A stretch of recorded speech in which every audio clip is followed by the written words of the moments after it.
got 1, 2, 3, 4, 5, 6, 7. That's 14, 15, 16, 17, 18, 19, 20, 21.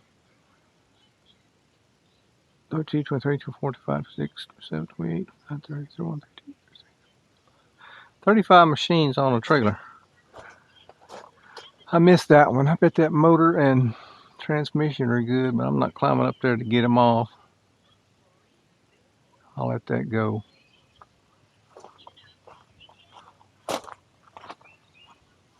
If you saw the boneyard before, and they had to work in a muddy mess because it came a downpour yesterday. But they're getting all of these machines gone, and that's what I want. Hey guys, I'm Chip, and today's video is about how I liquidated my boneyard. Now, if you're in the appliance repair business, you're going to start collecting used machines that you're either going to part out or you're going to have to haul off, or if you have a large piece of land somewhere that you can just put them out to junk out until you can do something with them. And that's kind of what we did around Harper Knowles. We had when I first got there, Mr. Harper must have had 20 or 30 machines around there, and when I started getting into the business, I would buy scrap machines from junkers, and I'd try to repair most of them. Those that I couldn't, I would part out, and the hulls would go out to the boneyard. A lot of times I didn't have time to do anything with them, so they went out there too. Anytime I needed spare parts, I could go out there and pretty much find the part I needed from the scrap machines that I had collected. Now, over a period of about 4 years, I collected over 400 used machines and parted out most of them that I didn't need. So anyway, I had a big problem, and things were getting out of hand, so I needed to do something with that. So I hired a guy to haul them to the junkyard on a 50-50 deal. So he took 2 weeks and he made 19 trips. And during that 19 trips, we collected $5,387.05.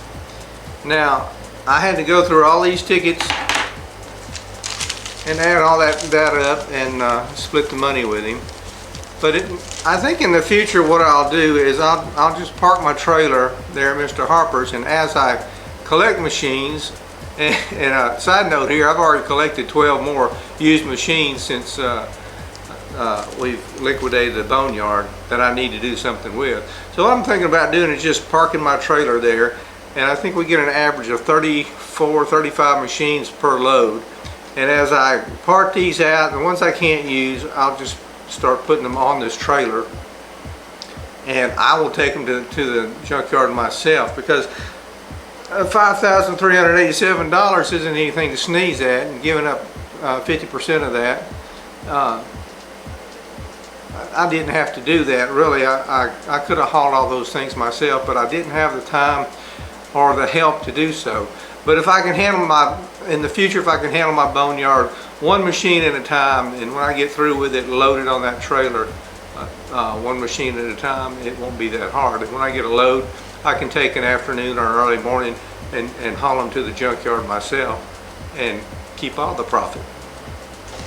These are the receipts that I had the guy bring me every time he weighed out.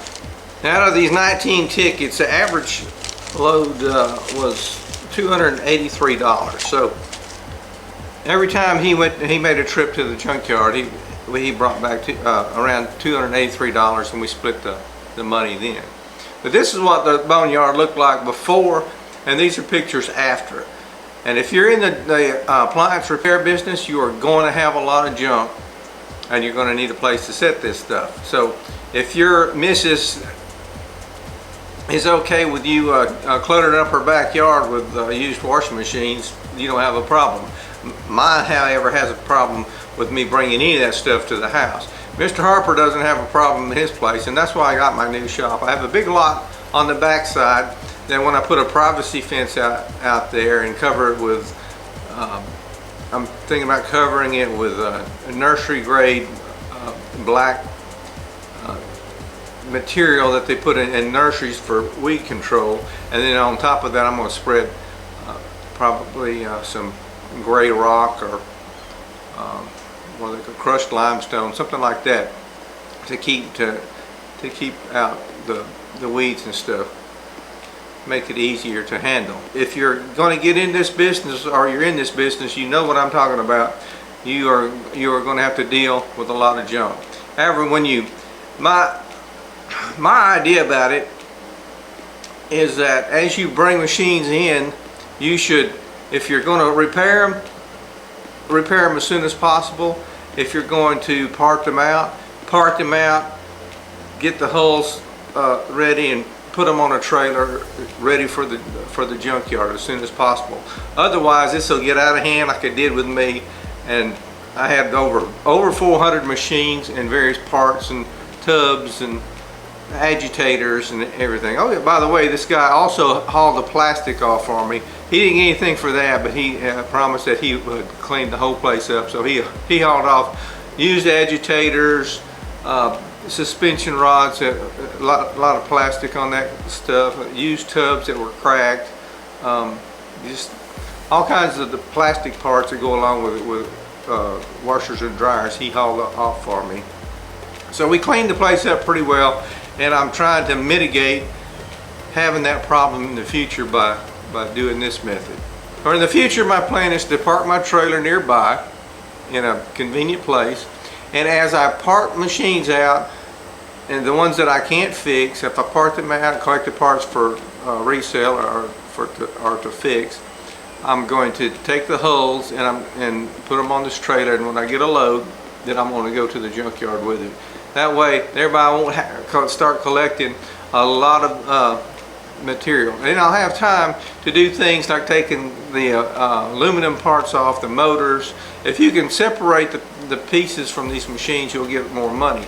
So you get more money for the motors, you get more money for the aluminum pieces, and the other parts that you take to the junkyard, they consider them a shred, I think is what they call it. They'll throw all that stuff in a shredder and shred up the steel or whatever the cases are made of.